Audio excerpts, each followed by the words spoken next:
Welcome back, ladies and gentlemen, to another blind creepypasta reading. This is the show where I read creepypastas that I have not read before and offer my thoughts and opinions as we go along. So, last time we covered Camcorder, and now it's time for Knob.exe, which is a story that I've known about for quite some time, but I never read it. I just remember, I think it was Mutahar from Some Ordinary Gamers who made a video about it, and he had like, I remember the thumbnail had an image that I found really weird and kind of freaky back when I was younger, and I think it's in the story now, so if it is, then I will show it on screen right now. This is what it looks like. Kinda freaky, kinda interesting. I wonder what it's about. We will find out as we cover the story. So yep, haven't read the story before, I will do it now, and I will offer my thoughts and opinions. Hopefully it's good. But if it's not, I will let you guys know. This is, of course, the third part of the, what I think is called the Goodman Saga, which started with $1.wav, was followed up by Camcorder, which I covered in the previous part, and now I think this is the final chapter in the story, and it's called Knob.exe. I'm just reminded of the MTV Cribs episode where gorillas showed off their crib and Murdoch just sees graffiti on the wall saying, "Murdoch is a knob. I'll get him." So I guess we'll start. We'll start with Knob.exe. Let's begin. For crying out loud, what is it with my family and creepy stuff always happening to us? Oh, sorry, let me elaborate. I am Sally Goodman, one of the three Goodman siblings. The other two are John Goodman and Henry Goodman, my brothers. Whenever I hear John Goodman, I just think of the actor. He's a great actor. I love John Goodman. He's great. Lately, freaky things have been happening to us. First, John gets haunted by some insane ghost hag. Then, a freaky mutant girl's face is staring through Henry's living room window. I prayed to God that nothing would happen to the third of the Goodman siblings, but nope. Something just had to happen to me because I guess the world hates me. Alright, enough of my self-pity. On with my story, I ain't God all day. Alright, so if all these three stories are written by the same author, then I will say that it's interesting because just from this one paragraph, I get a very different feel than I got with Camcorder. I don't remember much of $1.wav, but I'm getting a very different feel in the way it's written, and I think that is intentional because, of course, this is another sibling writing this story, so of course they would write it differently. Henry Goodman, the Camcorder protagonist, wrote things very seriously. He was very no-nonsense, I think a little bit sympathetic as well, because he was like, oh, I feel bad for this person who lost this tape. This time around, I'm feeling that Sally Goodman is a little more sarcastic, a little more lighthearted and goofy. I'm wondering how that is going to work out because it takes a lot of skill to have a sarcastic narrator in a horror story. So we'll see if it works out, but I suppose we'll continue and see how it goes. Well, I had moved into an apartment in Dayton, Ohio. Why does all scary stuff happen in Ohio, huh? I was unpacking my things and so forth. There was a small storage room by the patio of the apartment, and I opened the door to put some things in there. It seemed to be empty, and I walked in. Then I looked down on the floor and saw I had almost stepped on a black USB drive. I picked it up and stuck it in my pocket. I was curious as to why it was left sitting in a storage closet, and also if there was anything on it. I had my laptop with me, so I decided I'd see for myself later on after I had unpacked a few things. Well, later on in the day, after I had done all the unpacking for that day, I got out my laptop and turned it on. It didn't have any internet connection since I still needed to get Comcast to transfer my cables and phone services over to my new home. Just in case there were viruses on the drive, I loaded up my Windows XP on a virtual machine. I plugged in the USB drive and it did the usual auto-run thing, prompting me with what I wanted to do. I chose to open a folder to view the files. What was in the drive seemed to be files for some kind of game. I ignored those and found the actual game application, which was called Knob.exe. I opened up the file and a new window opened up. It was the game.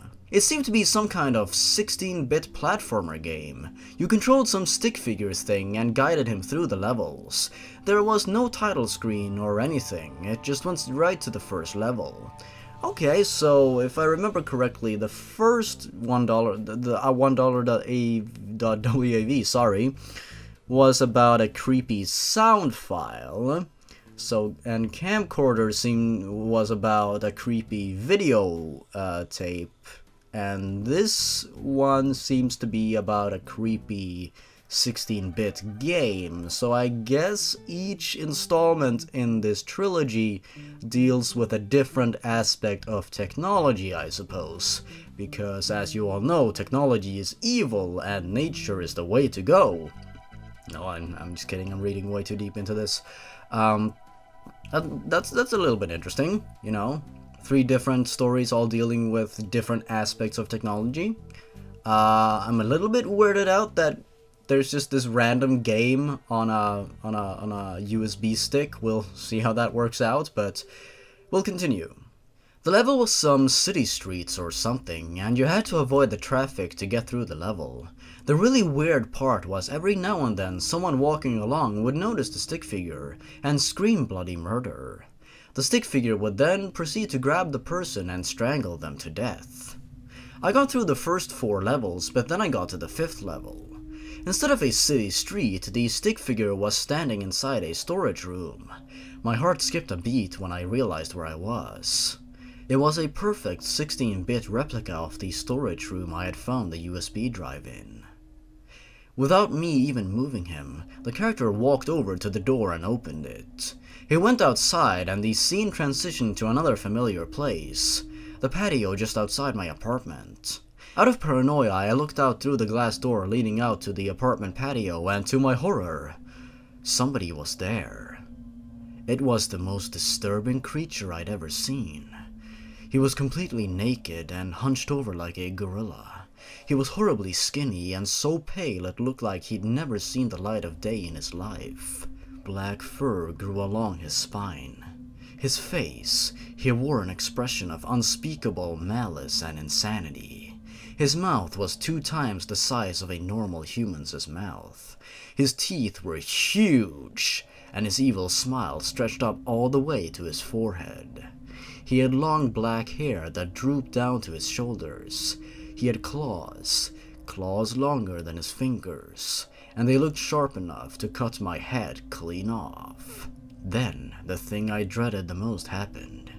He looked up at me, with his cold, wicked eyes, and that horrible smile. So I suppose the story is describing the picture that I showed earlier, the one that is in the story, and I think that image is probably from some movie.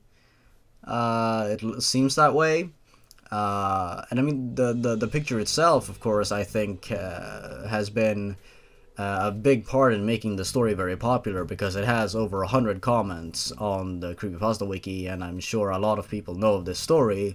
I think it's helped a lot with making the story become more popular, because it is an eye-catching thumbnail, an eye-catching image that is a little bit freaky, but I think once again, once you spell out, you know, how something looks, and then you have an actual picture of it, sometimes it helps to not have a picture and only let your mind do the thinking for you and come up with something in your head instead. Of course, sometimes that is not the case, and sometimes you need a picture, like, I don't know, NES Godzilla was helped exponentially by the amazing images that were there. In this story, I don't know if it helps. I mean, in Camcorder, it certainly didn't help, because the picture that was used there was a little bit cheesy and didn't look very good, but this picture is not as bad, and I think it helped a lot with to make the story stand out. But I don't know. We'll see how it goes. But I don't know what I'm doing right now. I'm just rambling. I'm sorry. We'll continue. I glanced back at my laptop's screen for a second. The stick figure on the game was looking into the glass window door, just as this terrible creature was doing. I looked back. The creature was beckoning me over to him with his bony, clawed index finger. The character on the game was also beckoning. I didn't want to go with this beast. I couldn't, but I had lost control of my body. I got up and walked straight into the clutches of that monster. I tried to turn away, but my body fought back. I opened the glass window door and stepped out onto the patio. Being close up to this thing was even worse than seeing him from the inside of my apartment.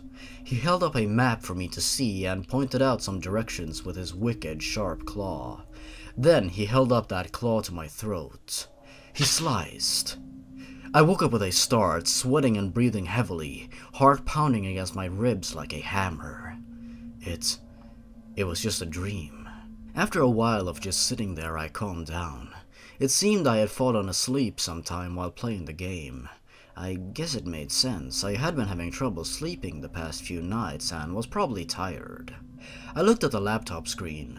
There was a message saying the game had encountered a problem and needed to close blah blah blah. I became curious about the directions the creature in my dream had given me. They were real directions to a real place, some pond around the area. I decided just for the heck of it I'd go there tomorrow. I didn't expect to find anything since it was only a dream, but still. The next day after breakfast I got in my car and followed the directions to the pond. I got there and got out of the car. I skipped some rocks and such for a few minutes. Not having much of a reason to stay, I started to walk back to the car. But then I noticed something on the ground out of the corner of my eye. I stopped and went over to examine it. It was a wooden trapdoor of some kind. I remember the nightmare I had and became paranoid. But then I realized how silly I was being. It was just a dream. Nothing bad can really be here. Right? There was a handle on the trapdoor that I could lift to open it. I cautiously grabbed the handle and pulled up, to reveal darkness below. I needed a flashlight. I thought I had one in the back of my car. I went to go check, and sure enough I found one. I turned it on and climbed down into the darkness below. The space was empty, with nothing but dirt on all sides, but then my flashlight shined on something that made my blood run cold. Something that made me sprint back out the trapdoor, slamming it shut behind me and back into my car, to drive home and smash the USB drive I had found the day before into tiny pieces, and then burn the pieces. The disturbing part is the hissing sound the drive made when I did this, like some terrible snake. Why do all these creepypasta authors always destroy the creepy things? I guess it's like a fail-safe to make sure that they don't have to prove anything, they don't need to have any evidence to make it more believable. But I would think the more believable thing to do in this situation would be take this creepy USB drive or creepy audio file or creepy camcorder to the authorities so they can investigate it. It was a figure, hunched over like a gorilla, horribly skinny and pale, fur on spine, drooping black hair, insane deformed face. It was the creature from my nightmare, and he was looking right into my eyes. Epilogue. The following was taken from a newspaper article.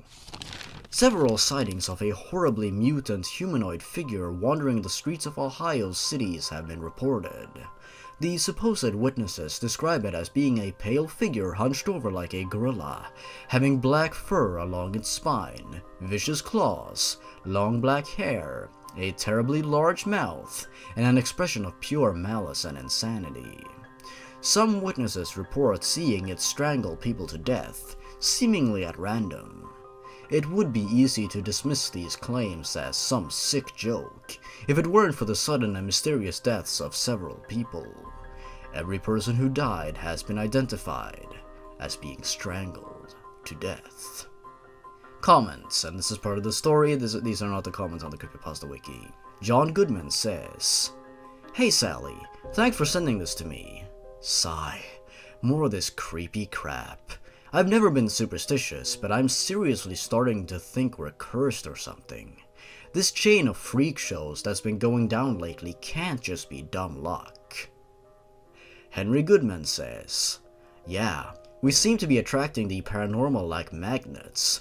First you, then me, and now Sally. I don't know what's going on, but I hope it ends soon. Anonymous says, you hope so, huh? And that was Knob.exe, I guess. Okay, if that was a... there are no future installments. Let me look this up. Knob.exe sequel. Let's see. Knob.exe sequel. No, there doesn't seem to be a sequel to this. This seems to be the conclusion. This is the ending of the Goodman saga, but it didn't tie anything up at all. Nothing was explained. Like, oh, there's this creepy gorilla type creature and it's stalking me, and the Goodman siblings all have creepy things happening to them. I don't remember like anything that happened in $1.wav except for the creepy audio file. That's like all I remember, so I don't remember if there was like a proposed explanation for why this was happening, but nothing was explained here. And in a way, in certain stories that can work to leave questions open to the audience, but here it just feels as though the author just either couldn't think of anything to make sense of all these hauntings, or they just left it open because of, I don't want to say laziness, but just for no reason. I would have appreciated a explanation for why all this was happening to the Goodman siblings. Like, are they cursed, or what's going down? And then the story just closes off with an anonymous person saying, oh, you hope all these paranormal things are gonna stop soon, and they're like, oh, you hope so. But it's the ending of the series, so it's like nothing was explained, nothing was gathered. This one didn't really grip me a lot. It started off interesting, and then it kind of lost me when it went into a game for some reason. Like, the game didn't really serve any purpose at all. No, it didn't serve any purpose. It was just, let me have a creepy game in here, and then suddenly there's a gorilla creature outside, and he's following me now. That didn't really make much sense. Like, who made this game, and why did the gorilla use it to stalk people? That didn't make a lot of sense. Nothing was explained, nothing was really justified in any sort of way. So I would lie if I said I wasn't disappointed a bit in this conclusion, because I feel like there's an installment missing. I feel like there's a fourth part that needs to be made. I don't know what other people think of this story so far, because I haven't read the comments, but personally I was very disappointed by this. I really liked Camcorder quite a bit. I felt like it was very interesting and very intriguing. But this one was not as gripping, it was not as intriguing. It was just, oh, I played this game and now this gorilla showed up, and then I found the gorilla, and then the gorilla starts murdering people, and then the story just ends. That's it. I feel like there were so many things that could have happened in this story that just didn't. This was probably a 5 out of 10 for me.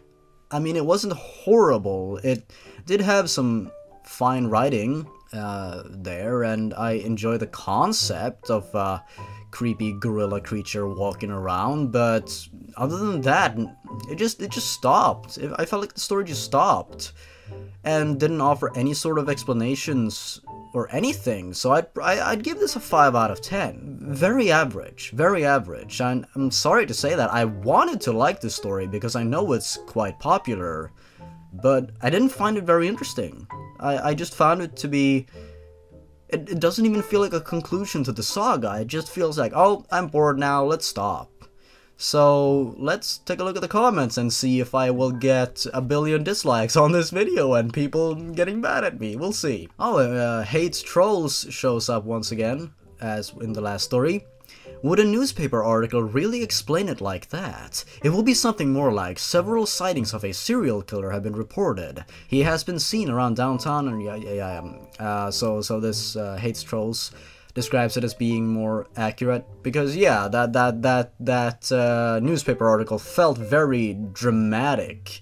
I feel like newspaper articles wouldn't be that dramatic. They would mostly just be like, oh, this is what happened, what's happening, what's going on. It felt a little like, oh, it's described with pure malice and insanity. And I mean, I understand you want to have that in a story because it's more dramatic and interesting, but I don't know. I felt like I almost feel like the epilogue section with the newspaper article was a little bit pointless. It basically just reaffirmed what the creature looked like, in case you forgot it like a few seconds ago. And then it just says that, oh, it's murdering more people. That felt a little pointless.